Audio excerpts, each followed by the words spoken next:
everyone, this is Steve Rozenberg with Mynd Property Management. Today I am joined with Scott Mazzuca, who is the Portland Metro Portfolio Manager for Mynd. Scott, thanks for joining me today. Glad to be here. So what I'd like to know is if I have an emergency in my rental property in the Portland area, what is the best way for me as an investor to handle that emergency, and what should I know? That's a really good question.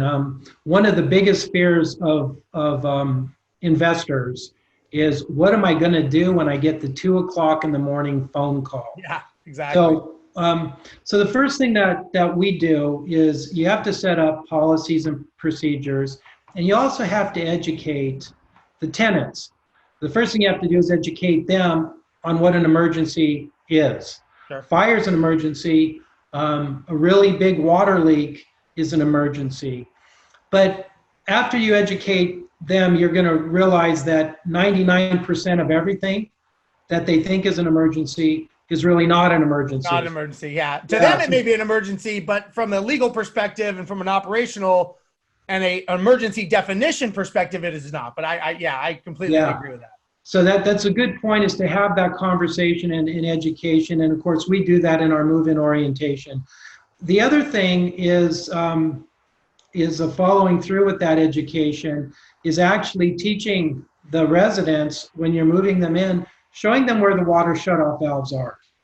Yeah. And say, if this does happen, you shut off the water and then you call us, right? And so combination of educating them on what's really an emergency, and then really most of the emergency that you have is too much water or not enough water. So what do you do when you don't have enough water? Sometimes pipes get plugged and you run the sink and it's bad stuff starts coming up. Well, now you're without water and you can't flush the toilet. That qualifies as an emergency service as well. Right. So what we do, and that's one of the reasons why you hire a professional property management company, is a 24-hour a day phone call, and so that obviously you can't get a contractor at 2 in the morning, but you're going to make darn sure that you're going to be first in line and have somebody there first thing when the sun comes up.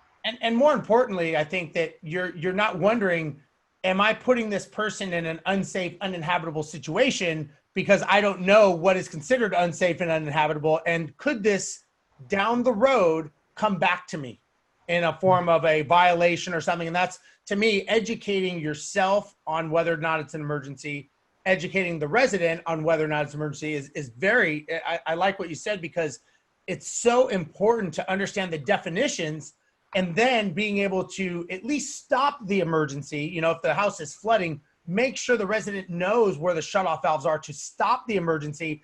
There's nothing you can do at 2 in the morning, except you can make sure that it's not getting worse.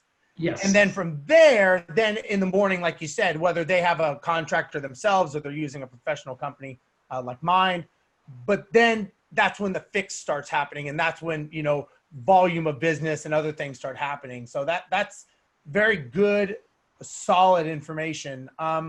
If somebody wants to talk to you more about defining maintenance and emergencies, or having us manage their properties, or just talk to you in general, how would they do that, Scott? Best way would be to go to the website, mynd.co. That's MYND.co. Search for the Oregon state, and I'm the portfolio manager of Oregon. My contact information will be there. Great. And if you'd like to join our exclusive Facebook group, it's called the Mastermind, MYND, Mastermind Real Estate Investment Club. There you'll be able to engage with a lot of very experienced and new investors, have conversations, engage about topics and issues going on both locally as well as on a national level. And we also have a podcast show. It's called The Mindful Investor. It comes out every Friday on iTunes, Spotify, and all channels. And there we have everybody from beginning to very, very experienced level investing on the show, where we discuss not only their successes, but more importantly, their challenges and their failures and how they've overcome those. So make sure you join our Facebook group and like and subscribe our show. On behalf of Scott and myself, I'd like to thank you for watching, and we'll see you next time. Thanks for watching. Don't forget to like, comment, and subscribe. And if you'd like to keep the conversation going, join our Facebook group.